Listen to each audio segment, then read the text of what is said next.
let's do a spoiler-ish review of Broken Bones and Souls by L.J. Andrews while I steep my tea.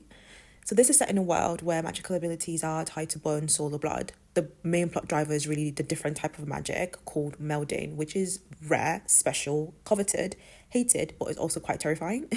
The users of melding are always in the middle or the cause of some war that usually happens between the Kingdom of Drivensmore and the Alliance Kingdoms of Jovendal and Miodra. They fight to own the melder and use them for the nefarious reasons, of course, or they want to kill the melder, which is Ravensmore, due to the nature of the craft. This book is primarily set in the Kingdom of Jovendal. We have our main MCs, Lyra, and Rourke. Lyra is a Melder in hiding. She's a servant in a small village, naive about the world and her powers because she's been told horrible things about what her powers can do. Rourke, he's a highly respected and feared soldier. He's a hidden swordcrafter. However, he's a Draven, which means he's from the enemy kingdom, but he was found at the gates of the capital city of Jovendal, found bitten almost to death when he was young. He also lost his voice, so the prince took him in, taught him sign language, and they actually have a really special bond. I love Prince Thane. He brings a lot of levity to the story. I really adore his relationship with Rourke. Actually, I'm going to shout out the main side characters that are written in this book. They're written quite well. The book starts with Lyra being discovered in her village. The previous Melder was murdered, or so we think, by the enemy's assassin.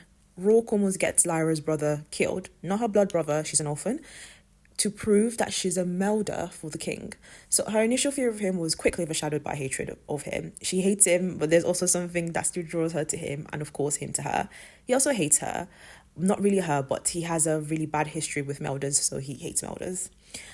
She, her brother, and other crafters are taken from the village to the capital city, where she's used by the king to meld soul bones to his high-ranking soldiers, which gives these soldiers immense strength, and they take on other characteristics of the bone.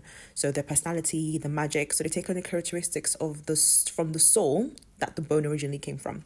This is more or less what the melding craft is about. There's so much tension between the two MCs when let's take back the romance, and they're drawn to each other and they want to be together. And of course, it's a romance fantasy book. They fall in love after realizing that they're both not who they seem, and there's more to them than what is initially assumed. It's a bit of a conundrum, their feelings, but they fall into it so beautifully, and it's quite special to read. The king, however, owns them, so they know that whatever they have, it can't last long and they have to keep it a secret. But their friends and their loved ones find out anyway, so that was kind of cute. I don't want to spoil everything, but there's heartbreak, there's betrayal, there's a twist in the end that I kind of assumed, but I was still a little bit surprised about how it all tied together in the last act. There's still a lot of open questions that I hope will be answered in book 2, but I would say a very solid start to the series. I'm going to give it a 7.5 out of 10.